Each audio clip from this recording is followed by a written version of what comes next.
사랑의 하나님 아버지, 2022년도 여전히 주님을 찬양하며 예배하기 위하여 이 자리 가운데 나왔사오니 우리의 예배를 받아주시고 편안하고 안전하고 온전히 주님 안에서 정말 1년 동안도 하나님의 은혜 안에 풍성함을 누리며 살아갈 수 있는 귀한 성도들이 될 수 있도록 주님 영광 받아 주시옵소서. 이 시간도 온전히 주님께 영광 돌려드리오며 다시 오실 예수 그리스도의 이름으로 기도하옵나이다. 아멘.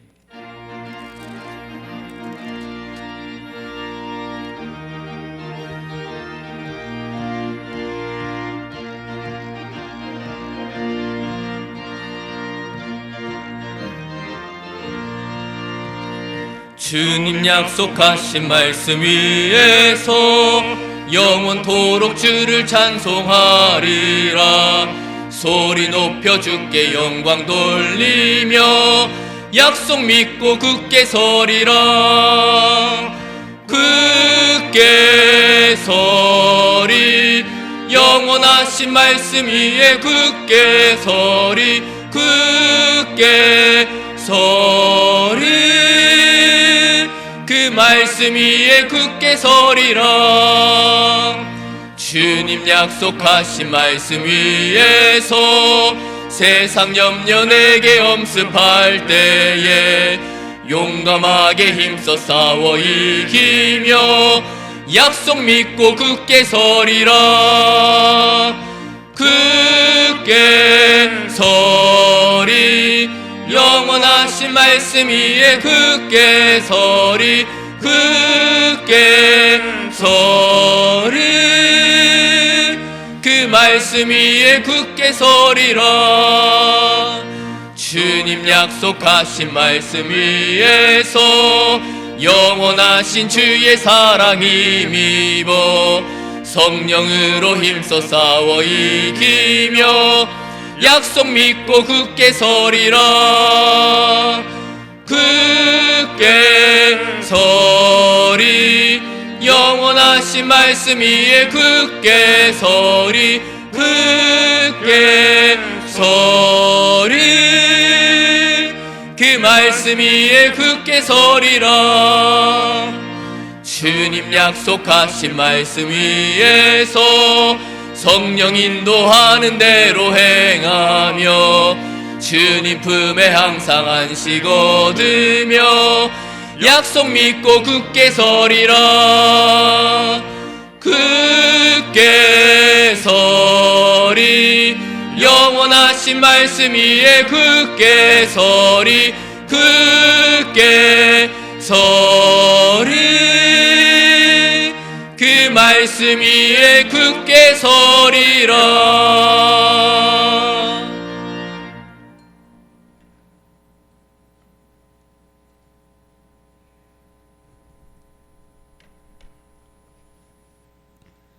참 좋으신 아버지 하나님, 하나님의 은혜와 사랑을 감사드리나이다. 매일매일을 저들을 지키시고 보호하시고 지금까지 살아온 순간순간이 모든 일들이 우연히 된 것이 하나도 없고 모든 것이 다 하나님의 은혜였습니다. 또 이 시간을 허락하시어 수요 예배로 드릴 수 있도록 인도해 주심도 하나님의 은혜임을 감사드립니다. 아버지 하나님, 하나님의 자녀된 저들이 게으르고 나태하여 기도 생활을 못하고 생활이 예배가 되지 못하고 말씀을 잊고 살 때도 많았습니다. 영적 무지와 죄성으로 악하고 더러운 죄악을 범하고도 깨닫지 못하고 아버지 마음을 아프게 하는 때도 많습니다. 하나님보다 세상과 육신을 더 소중히 여기는 죄도 많이 짓고 살았습니다. 이 시간 이 모든 일들을 회개하오니 용서해 주옵소서. 아버지 하나님, 올해는 코로나도 오미크론도 다 사라져서 예배가 회복되고 교회와 가정과 우리 자녀들이 말씀 위에 바로 세워지게 하옵소서. 사회적 거리두기란 이상한 일이 많은 사람들을 힘들게 하고 있습니다.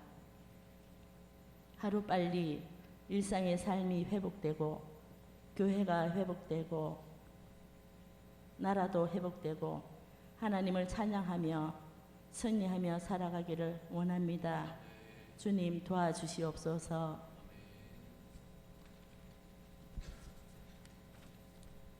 하나님 아버지, 주님의 뜻이 계셔서 우리 교회를 세우시고 지켜주심을 감사드리나이다. 올해는 주님의 사랑으로 마음을 나누며 주님 약속하신 말씀 위에서 성령 인도하는 대로 행하며 섬기는 삶을 사는 저희들 다 되기를 간절히 원합니다. 아멘. 불평하지 말고 염려하지 말고 두려워하지도 말고 치료의 하나님, 창조의 하나님을 찬양하며 맡겨드리는 삶을 살도록 믿음을 허락해 주시옵소서. 아버지 하나님, 우리 목사님 영육이 강건케 해 주시옵소서. 성령님 늘 함께 하셔서 말씀을 준비하실 때 때때로 필요한 은혜의 말씀을 허락해 주시고 육신의 아픔으로 좌절하지 않게 해주시고 쉬어야 할 때는 깊은 잠도 허락해 주시고 드시고 영양이 필요할 때는 드시는 음식이 꿀맛 같게 해주셔서 날마다 새로운 에너지와 기운이 넘치게 해주시옵소서. 우리 교회 1구역에서 79역까지의 가정을 주님 살펴주시옵소서. 경제적으로 어려운 가정 없게 하시고 원치 않는 질병으로 치료 중인 분에게는 잘 견딜 수 있는 힘을 주시고 믿음 주시고 치료가 잘 되도록 어루만져 주시고 하루빨리 완쾌될 수 있도록 주님 위로해 주시옵소서. 우리 교회 식구들은 언제 어디서나 무엇을 하든지 하나님의 말씀이 목표가 되고 하고 있는 모든 일이 주님 보시기에 합당한 일이 되고 사람들이 보기에는 본이 되는 귀한 사람으로 살게 해 주시옵소서. 우리의 영혼이 피폐해지지 않도록 날마다 저희를 인도해 주시옵소서. 주님의 말씀에 온전히 순종하며 살기를 원합니다. 아버지 하나님, 우리나라를 불쌍히 여기셔서 긍휼을 베풀어 주옵소서. 우리 자녀 세대에게 부끄럽지 않게 정치인들이 하나님을 두려워하는 깨달음이 있게 해 주옵소서. 이 나라 이 민족이 하나님 앞에 겸손히 회개하는 역사가 일어나게 해 주시옵소서. 하나님의 법대로 하나님을 두려워하여 나라와 국민을 섬길 지도자를 세워 주옵소서. 이 시간 드려지는 예배가 우리 주님 받으시는 산제사가 되게 하시고 말씀 증거하실 목사님께도 함께 하셔서 생명력 넘치는 살아있는 말씀으로 준비한 말씀 다 전할 수 있게 하시고 듣는 저희는 아멘으로 화답하게 하옵소서. 이 모든 말씀 예수님의 이름으로 기도하옵나이다. 아멘.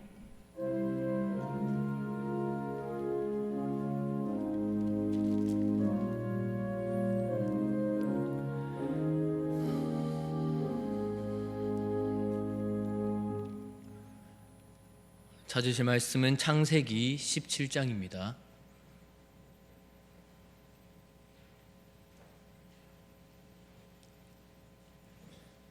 구약성경 19페이지에 있습니다.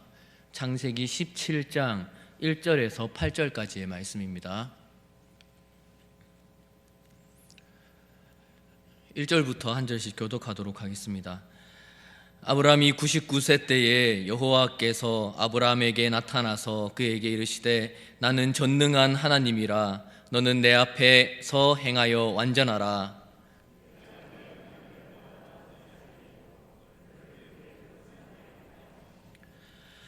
아브라함이 엎드렸더니 하나님이 또 그에게 말씀하여 이르시되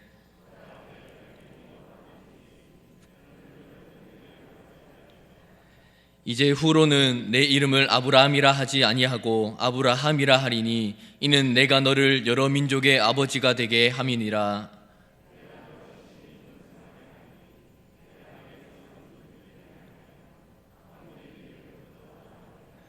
내가 내 언약을 나와 너 및 내 대대 후손 사이에 세워서 영원한 언약을 삼고 너와 내 후손의 하나님이 되리라. 내가 너와 내 후손에게 내가 거류하는 이 땅 곧 가나안 온 땅을 주어 영원한 기업이 되게 하고 나는 그들의 하나님이 되리라. 아멘. 여러분, 트라우마가 뭔지 아십니까? 과거에 경험했던 공포와 같은 순간이 발생했을 때 당시의 감정을 느끼면서 심리적 불안을 겪는 증상을 말합니다. 요즘 사람에게 이 트라우마는 더 이상 낯선 개념이 아닙니다. 예전에는 전문가들도 끔찍한 사건을 경험한 사람만이 트라우마의 피해자라고 생각했었는데, 지금은 꼭 큰 사고를 겪은 사람만 트라우마를 겪는다고 보지 않고 여러 상황에서도 트라우마를 겪을 수 있다고 봅니다. 그리고 많은 사례를 경험하다 보니 큰 트라우마를 경험한 경우에도 그 충격을 쉽게 극복해내는 사람과 잘 극복해내지 못하는 사람의 차이가 있었습니다. 무엇 때문에 이런 차이가 있겠습니까? 어떤 책에서 보니까 트라우마를 빅 트라우마와 스몰 트라우마로 구분해서 이야기하는 것을 봤습니다. 이 세상 어떤 사람이라도 상처를 받지 않고 살 수는 없습니다. 그런데 작은 상처, 스몰 트라우마를 많이 받은 사람들은 큰 어려움이 닥쳤을 때 이겨내지 못하고 정신적인 문제를 겪는 사람들이 많았고, 반대로 그런 작은 상처들 가운데 괜찮아, 걱정하지 마, 극복할 수 있다와 같은 지지와 약속을 많이 받은 사람들은 큰 상처, 빅 트라우마에도 잘 견뎌낸다고 합니다. 주위 사람들의 지지와 사랑과 믿음이 어려움을 이겨내는데 많은 도움이 됩니다. 사랑하는 성도 여러분, 계속해서 제가 창세기를 살펴보고 있는데 오늘 본문에 아브라함에게 하나님께서 찾아오셔서 또 약속해 주십니다. 어쩌면 아브라함이 큰 트라우마를 겪을 수 있는 상황에 부닥쳤지만 그럼에도 하나님께서 약속해 주셨고 그 약속이 아브라함에게 힘이 되어 견딜 수 있게 된 것입니다. 그런데 그 견딤이 절대 쉽지는 않습니다. 17장의 앞에 16장 마지막 부분을 살펴보면 하갈이 이스마엘을 낳을 때에 아브라함이 몇 살이라고 나옵니까? 86세입니다. 그리고 오늘 17장 본문에서 아브라함의 나이는 몇 살입니까? 99세입니다. 13년의 공백이 있습니다. 이게 무슨 의미입니까? 지금까지 믿음에 관하여 말씀을 드렸을 때 믿음은 오래 기다리는 것이다 라고 생각할 수 있습니다. 그런데 그것을 좀 더 깊게 보면 아브라함이 16장에서 그 하나님의 약속을 기다리지 못하고 하갈로 해결하려고 했던 결과라고도 좀 더 깊게 보면 그렇게도 볼 수 있습니다. 세상 사람들이 당연하게 생각하는 합당한 방법, 그 당시에 사람들에게 비난받지 않는 방법으로 하나님의 일을 해결하려고 했을 때 어떻게 됩니까? 아브라함이 엄청난 트라우마를 겪을 수밖에 없는 상황에 부닥치게 됩니다. 사람의 지혜로, 사람의 방법대로 해결하려고 하면 또 다른 문제가 생깁니다. 하갈이 주인을 무시하게 되고 이스마엘이라는 하나님께서 약속하지 않으신 다른 형제들과 대항하여 살게 되는 민족이 일어나게 되는 겁니다. 그런데 여기서 궁금한 점이 생겼습니다. 만약에 아브라함이 한 실수 때문이라고 본다면, 실수를 하지 않았다면 조금 일찍 자녀를 얻을 수 있지 않았겠습니까? 아니죠. 어쨌든 하나님께서 하시는 일에는 합당한 시기가 있고 의미가 있습니다. 이 세상에 일어나는 일은 하나님의 뜻과 상관없이 의미 없게 일어나는 일은 없습니다. 결국 인간의 힘으로 아무리 해결하려고 해도, 아브라함의 입장에서는 아무리 하갈로 이스마엘로 해결하려고 해도 결국에는 기다리는 것에 대한 고통을 받아야 되고 인내해야 된다는 말입니다. 이렇게 13년을 하나님의 임재나 큰 사건 없이 지나게 되면서 아브라함은 하나님의 약속하심을 99세가 되어도 아무런 징조 없이 그저 기다리고 기다려야 되는 상황 가운데 견뎌내야 했습니다. 그렇게 기다리고 기다렸더니 그렇게 견디는 아브라함에게 하나님께서는 오늘 본문 가운데 또다시 찾아오십니다. 찾아오셔서 무엇이라고 하십니까? 1절 함께 보겠습니다. 시작. 아브라함이 99세 때에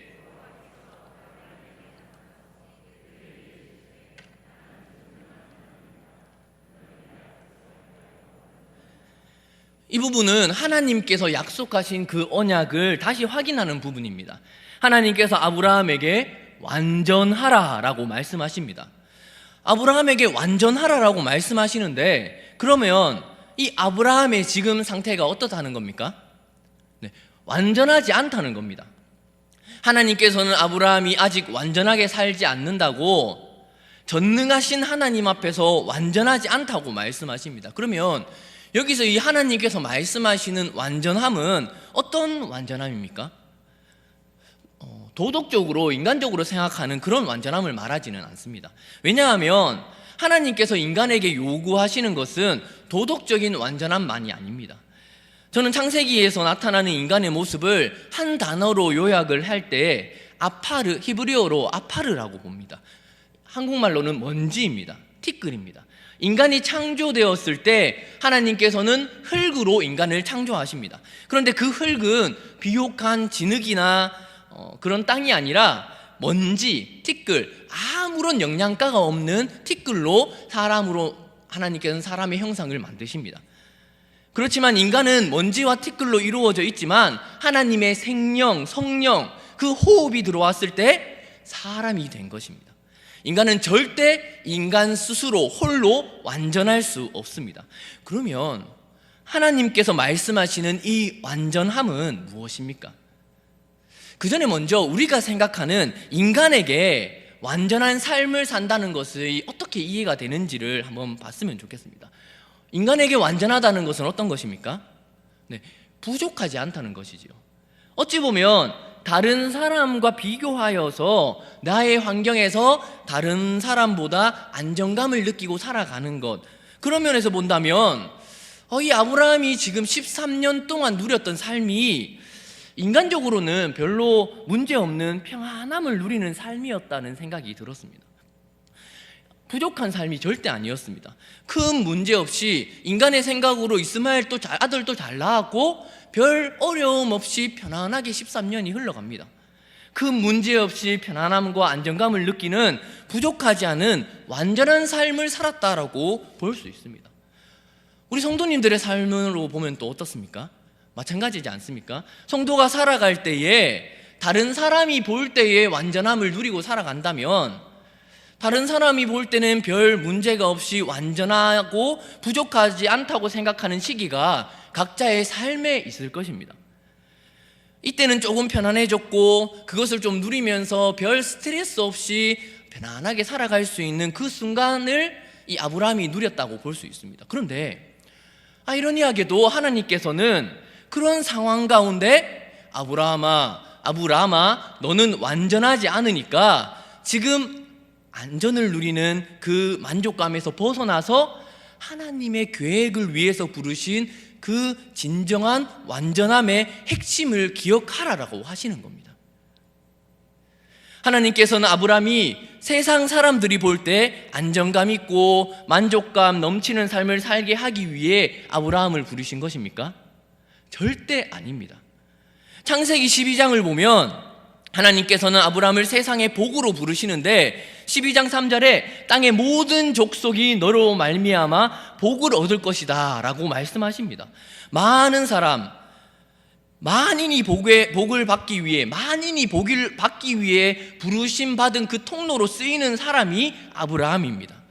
그저 그런 복이 아니라 그 복을 받는데 그 복이 흘러 넘쳐서 다른 사람들에게까지 흘러나서 그 흘러가는 통로로 쓰임받기 위해 부름받은 사람이 바로 이 아브라함입니다. 그러면 어떻게 살아야 합니까? 나만 그 복을 누리며 편안하게 살고 있으면 하나님의 뜻에 맞게 살고 있는 것입니까? 가정이 편안하여지고 이 세상 가운데 편안하게 사는 사람들 많이 있습니다. 그런데 성도들이 하나님 앞에서 편안하게 사는 것이 완전한 삶이라고 생각하면서 잘 살고 있다 하면서 그냥 그렇게 살아가시면 안 됩니다. 그러면 어떻게 살아야 합니까? 우리 가정이 안전하고 평안한 삶을 살려면 어떻게 해야 합니까?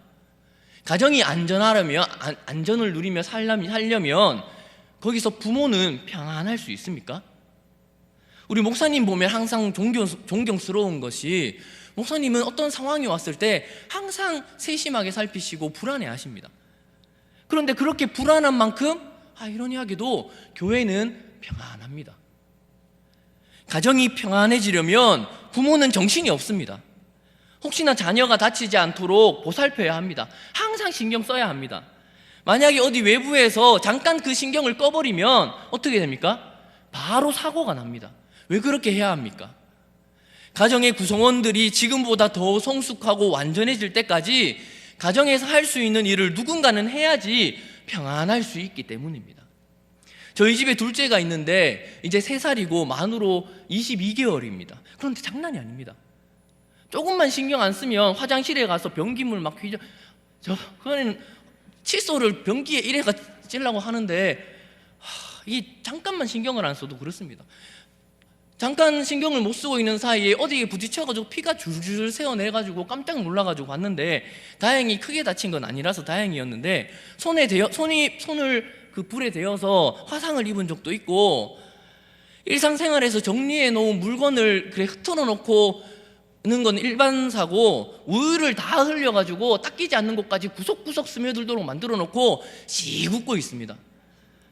웃고 나면 끝입니다. 뭐 2살인데 뭐 그러지 말라고 한번 말하고 그냥 치워야지 어떡하겠습니까?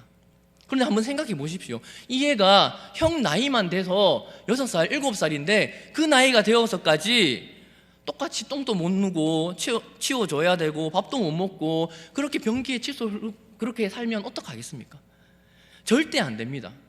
그래도 뭐 쫓아내고 이러지는 못하겠지만 혼자 할 수 있도록 훈련시키고, 힘들다고 하기 싫다고 하더라도 시켜야 합니다.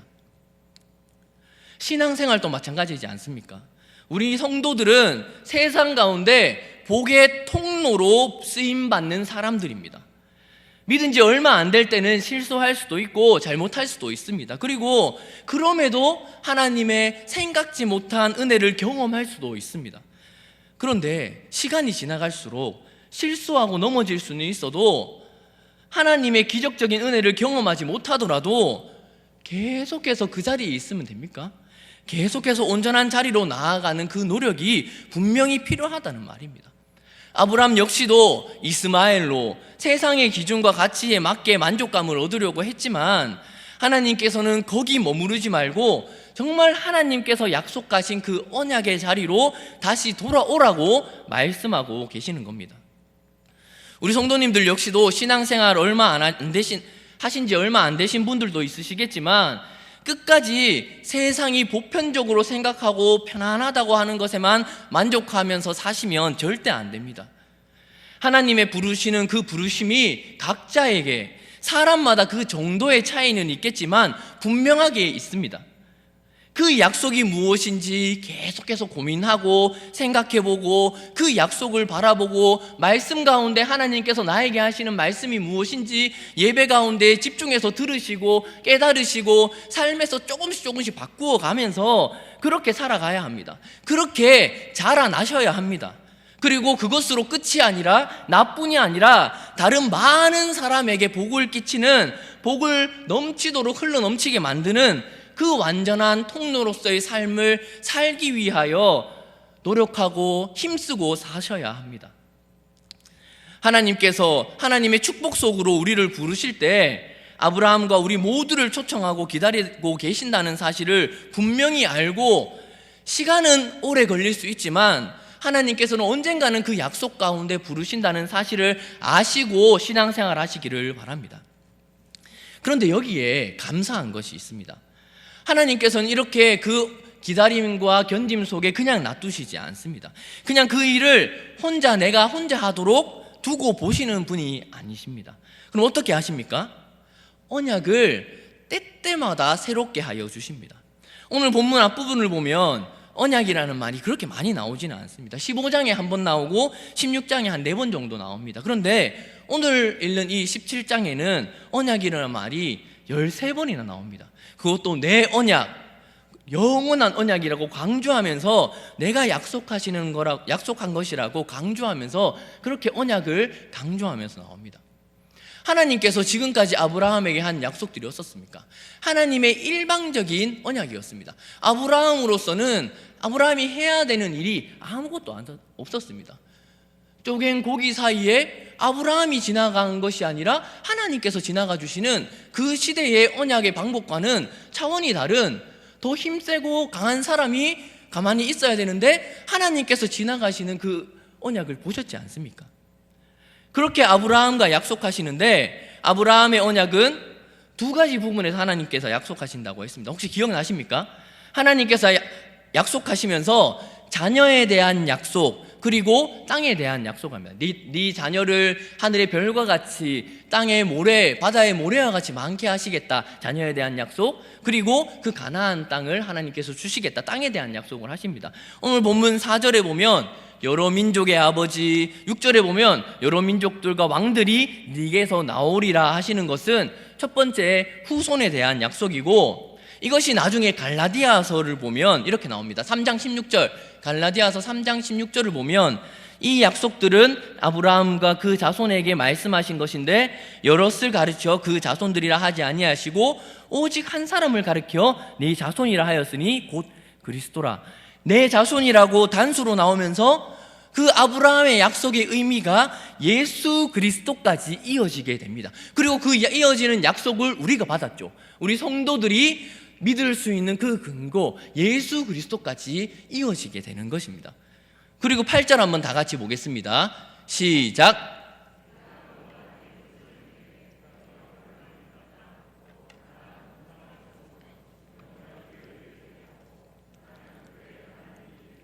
너와 내 후손에게 내가 거류하는 이 땅 가나안 땅을 주어 영원한 기업 땅을 주신다는 두 번째 약속까지 하게 됩니다. 이 두 가지 약속이 아브라함의 약속의 복의 핵심입니다. 이렇게 두 가지 약속이 반복되는데 17장에서 이렇게 언약을 여러 번 반복시켜서 상기시키는 이유가 무엇입니까?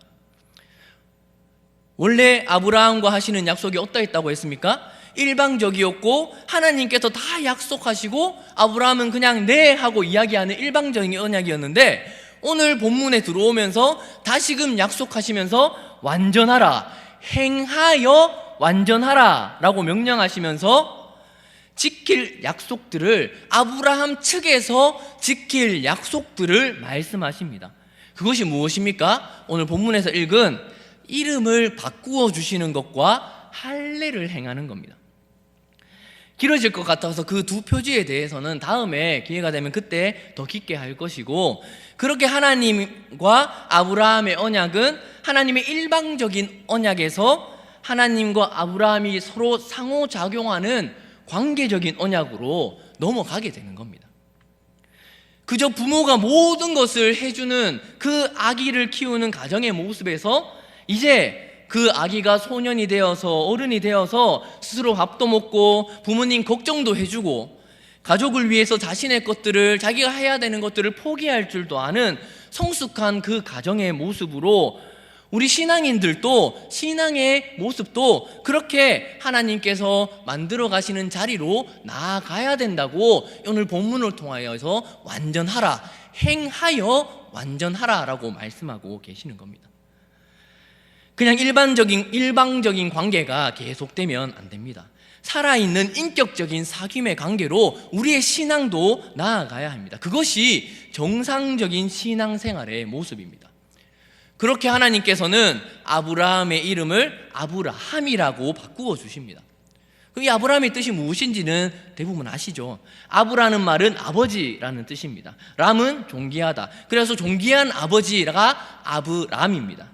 그런데 그 아브람을 아브라함이라 합니다. 아브는 아버지, 라함은 하몬과 같은 말인데 다수, 여러 명, 여러 사람이라는 말입니다. 그러면 여러 민족의 아버지라는 뜻입니다.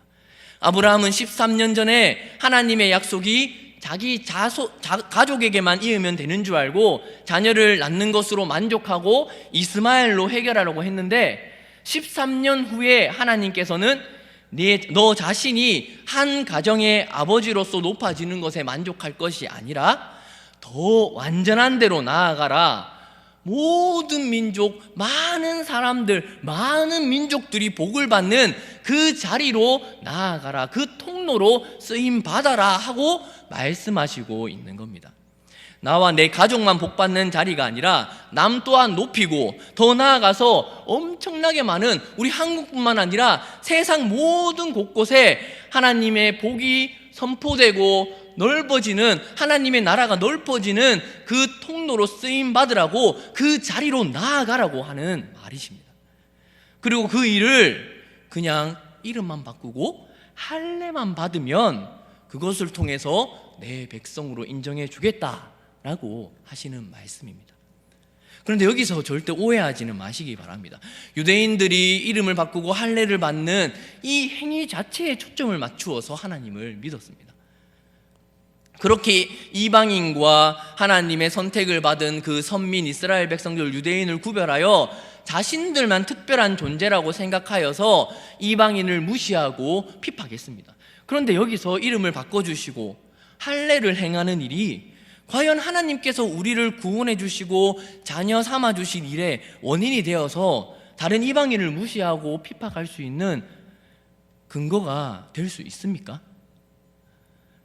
우리 자녀가 부모님한테 사랑한다고 말을 하고 선물을 사주면서 너무 사랑받는 행동을 할 때에 그게 이 아이가 내 자녀라는 것의 원인이 될 수 있습니까?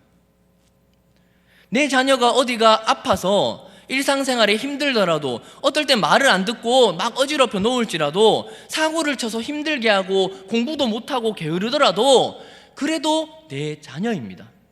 내 배로 낳았기 때문에 내 자녀인 것입니다. 다른 어떤 것도 부모와 자녀의 관계의 원인이 절대 될 수가 없습니다. 그럼 그 이름을 바꾸어 주신 거, 그리고 할례를 주신 거, 이게 아무 의미가 없는 것입니까? 아니지요. 우리가 그 아이를 키울 때 아이의 작은 입으로 아버지 사랑합니다 말하는 것, 자기 용돈을 아껴서 부모님 선물 사주는 것, 그리고 나면 뭐라고 합니까? 역시 우리 아들이다, 우리 아들 인정, 이렇게 말하지 않습니까? 그럼 그거 안 말해줘서 인정 안 되는 겁니까? 아니지요. 절대 착각하지 마시기 바랍니다. 그럼 우리가 분명하게 알아야 할 것은 무엇입니까? 내가 무엇을 해서 하나님께서 언약을 세워주시는 것이 아니라, 나는 언약에 아무런 근거가 될 수 없지만 하나님께서 그저 이름을 바꾸어 주시고 할례를 행하는 것으로 백성을 삼아 주시는 것, 이 행위만으로 전능하신 하나님께서 그것만으로 이렇게 먼지와 같은 나를 자녀로 인정해 주신다는 것, 그것이 은혜인 겁니다. 그래서 우리는 이 악한 세상 가운데 실수하고 넘어지고 잘못을 많이 저지르고 그렇게 살아가더라도 기다릴 수 있는 겁니다. 하나님께서는 내가 어떠한가는 상관없이 최상의 시간에 최상의 방법으로 최고의 것을 주시기 때문입니다. 왜 최상의 때입니까? 1절에 보면 누구 앞에서요? 전능하신 하나님 앞에서이기 때문입니다. 전능하신 하나님이 완전하게 해주신다고 인정해 주셨기 때문입니다. 내가 무엇을 해서 완전한 게 아니라 할례만 받으면 완전하다고 인정해 줄게 라고 말씀하셨기 때문에 완전한 것이기 때문입니다. 13년의 기다림이 힘들더라도 기다리시기 바랍니다. 그리고 혹시나 이름을 바꾸고 할례를 하는 것 자체가 무슨 노력이 되지 않는지, 내가 무슨 교회에서 열심으로 섬기고 뭔가 열심히 하는 것이 근거가 되어서 공로나 노력이 되어서 나의 기준이 되지는 않는지 항상 조심하시며 사시기를 바랍니다.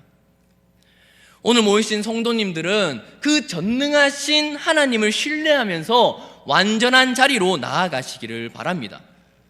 전능하신 하나님은 내가 어떠한가는 상관없이 전능하신 하나님이시기 때문에 능치 못할 일 없으시고 불가능한 일 없으시고 죽은 자를 살리시는 분이심을 기억하시며 감사하며 하나님을 찬양하는 성도님들 되시기 바랍니다. 언제까지요? 예수님 다시 오실 그날까지 그 하나님의 백성이라는 사실에 감사하며 이 어려운 시기에도 하나님 백성으로서의 자부심을 가지고 사시기를 바랍니다. 처음 트라우마에 대해서 말씀드리면서 설교를 시작했습니다. 우리가 살아가면서 이 트라우마, 스트레스 없을 수 없습니다.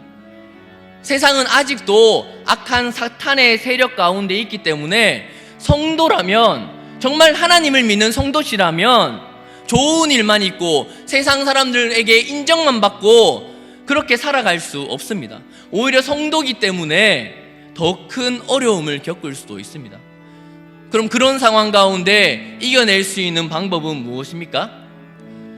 빅 트라우마 가운데 이겨낼 수 있는 힘은 스몰 트라우마 가운데 사람들의 지지와 사랑과 용기입니다.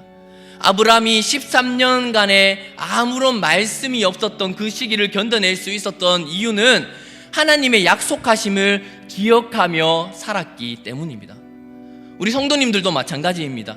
이 세상을 이길 수 있는 방법은, 이 세상을 예수님 다시 오실 때까지 견뎌낼 수 있는 방법은 전능하신 하나님의 약속을 기억하며 예수님께서 다시 오신다는 그 약속하심을 붙들면서 기억하는 방법이 유일한 방법임을 아시기 바랍니다.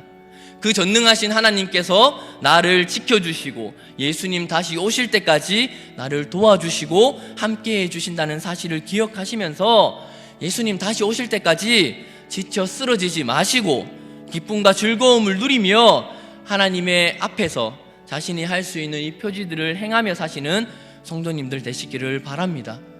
우리 함께 찬양할 텐데 그 전능하신 하나님을 함께 찬양했으면 좋겠습니다.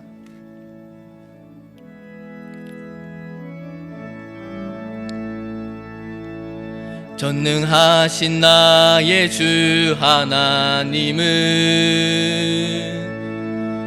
능치 못하실 일 전혀 없네. 우리의 모든 간구도 우리의 모든 생각도 우리의 모든 꿈과 모든 소망도 신실하신 나의 주 하나님은 우리의 모든 괴로움 바꿀 수 있네. 불가능한 일 행하시고 죽은 자를 일으키시니 그를 이길 자 아무도 없네. 주의 말씀 의지하여 깊은 곳에 금을 던져 오늘 그가 놀라운 일을 이루시는 것 보라. 주의 말씀 의지하여 믿음으로 금을 던져 믿는 자에게 능치 못함 없네. 주의 말씀 의지하여 주의 말씀 의지하여 깊은 곳에 금을 던져 오늘 그가 놀라운 일을 이루시는 것 보라. 주의 말씀 의지하여 믿음으로 금을 던져 믿는 자에게 능치 못함 없네. 우리 잠깐 기도하며 나아가기를 바랍니다. 우리가 이 세상을 살아갈 수 있는 이유는, 구원받을 이유는 하나님의 은혜밖에 없습니다. 내 힘과 노력이 아니라 예수 그리스도의 보혈의 공로밖에 없습니다. 그 사실에 감사하며 기도하시기를 바랍니다. 또한 내 힘으로 하나님 앞에 뭔가 될 거라고 생각했던 마음들이 있다면 회개하시기 바랍니다. 다른 사람과 비교하여서 내가 이 정도는 하니까 잘하지 않습니까? 라고 생각하는 것들이 있다면 회개하시기 바랍니다. 절대 그것으로 하나님의 은혜 안에 들어갈 수 없습니다. 오직 하나님의 은혜만 구하는 하나님의 자녀들이라고 되게 해달라고 기도하시기를 바라고, 마지막으로 이 코로나 가운데 우리 나라를 위해서, 교회를 위해서 기도하시기 바랍니다. 위정자들이 하나님을 두려워하게 하여 주시고 이 코로나 잘 이겨내서 복음 전파되는데, 하나님의 나라의 그 복이 넘쳐나게 쓰이는데 정말 방해가 되지 않도록 이 코로나로 인하여서 우리가 어려워하고 힘들어할 수 있을지언정 복음의 통로로 쓰임받는데 쓰이지 않는 일이 일어나지 않도록 이 코로나 가운데 우리 나라와 위정자들과 정말 소상공인들과 이 모든 나라를 하나님께서 지켜달라고 하나님의 은혜와 회개하고 이 나라를 위해서 함께 기도하며 나아가겠습니다. 주여 아버지 하나님, 이 시간 기도하며 나아갑니다. 아버지 하나님, 우리가 정말 하나님께 나아갈 수 있는 근거가 무엇입니까? 내 몸과 이 먼지와 같은 내 몸으로 아무것도 나아갈 수 없지 않습니까? 오직 하나님의 은혜임을 고백하며 나아가오니 아버지 하나님께서 내 모든 언약에 예수 그리스도의 보혈만이 내 모든 은혜의 근거가 되게 하여 주시고, 혹여나 내 마음 가운데 내가 다른 사람들보다 요거는 잘하지 않는가, 다른 사람보다 이거는 낫지 않은가 하는 그 교만한 마음이 있지 않다면, 있다면 아버지 하나님께 내려놓고, 아버지 내가 아무것도 할 수 없는, 내가 하는 모든 것이 하나님 앞에 의미 없는 것임을 기억하며 하나님께서 할례만으로 이름을 바꾸어 주시는 것만으로 나를 삼아 주신 것, 예수 그리스도의 보혈의 근거로 나를 구원해 주신 것이 얼마나 큰 은혜인지 아버지 하나님 무릎으로 회개하며 나아갈 수 있는 모든 성도들이 될 수 있도록 주님 도와주시고 함께하여 주시옵소서. 하나님, 아직 이 바이러스가 아직 아마 언제까지 이어질지 모릅니다. 아버지 하나님, 교회 일들을 하고 아버지 하나님, 아이들이 정말 가능한데 너무나 부족하고 아버지 너무 힘듭니다. 아버지 하나님께서 얼른 물러나게 하여 주시고, 이 가운데 하나님의 역사하심은 아버지 끊이지 않는 것을 우리 성도들을 통하여 나타날 수 있게 하여 주시고, 우리 교회를 통하여 나타나게 하여 주시고, 이 어려운 정치 상황 가운데 아버지 하나님을 두려워하며 나라를 다스릴 수 있는 귀한 정치인들이 생길 수 있도록 도와주시고, 아버지 하나님, 이들을 통하여서 이 믿음이 더욱더 성장하고 하나님 믿는 자녀들의 믿음은 더욱더 성장하고, 다시 오실 예수님, 정말 그 예수님만 기다리며 그 예수님 오실 때까지 이 세상 가운데 담대히 살아갈 수 있는 귀한 성도들이 될 수 있도록 주님 역사하시고 함께하여 주시옵소서. 사랑의 하나님 아버지, 이 시간 기도하며 온전히 주님만 바라보며 내 모든 구원의 근거가 오직 예수 그리스도의 보혈의 근거 말고는 없음을 기도하며, 내 마음 가운데 생각 가운데 정말 그것이 아니라 내 어떤 것이 다른 사람들보다 낫기 때문에 좀 받았다는 생각이 들 것이 있다면 회개하며 나아가오니 용서하여 주시고, 그 은혜가 얼마나 큰지 누리며 살아갈 수 있는 모든 성도들이 될 수 있도록 주님 도와주시고 함께하여 주시옵소서. 감사드리옵고 다시 오실 예수 그리스도의 이름으로 기도하옵나이다. 아멘.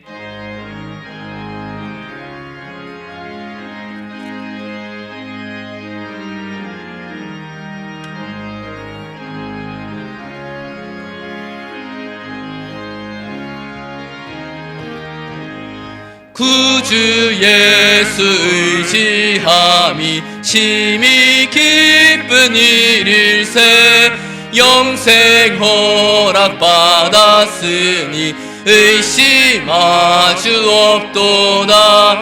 예수 믿는 것은 받은 증거 많도다. 예수 귀한 예수 믿음 더욱 주소서.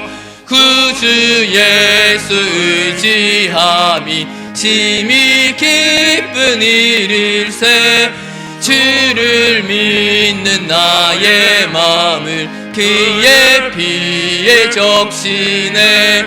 예수 믿는 것은 받은 증거 많도다. 예수 귀한 예수 믿음 더욱 주소서. 구주 예수 의지하여 죄악 벗어버리네. 안위 받고 영생함을 주께 모두 얻었네. 예수 믿는 것은 받은 증거 많도다. 예수 귀한 예수 믿음 더욱 주소서.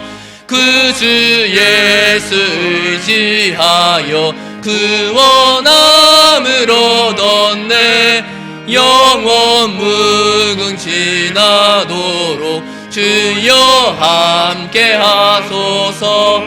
예수 믿는 것은 받은 증거 많도다.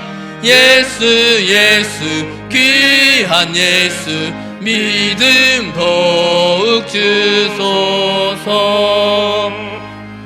아멘.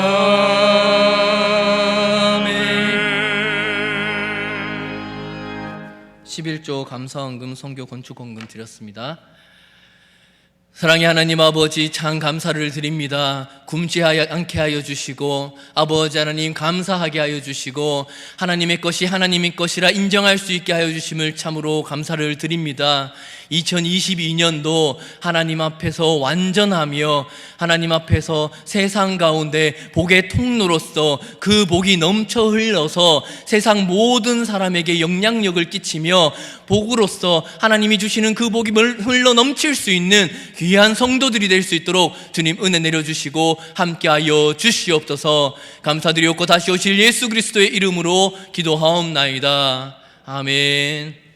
지금은 우리 주 예수 그리스도의 은혜와 우리 하나님 아버지의 사랑하심과 성령님의 위로하심이 이 코로나로 인하여서 지치고 힘들 수 있는 상황 가운데 성도기에 능히 이겨낼 수 있으며 예수님 다시 오실 그 날을, 그 약속하심을 기대하며 그 일이 힘이 되어서 성령님의 능력 힘이며 살아가기로 결단하고 다짐하는 우리 모든 성도들과 그 가정과 직장과 사업 위에 지금으로부터 영원토록 함께 있을지어다.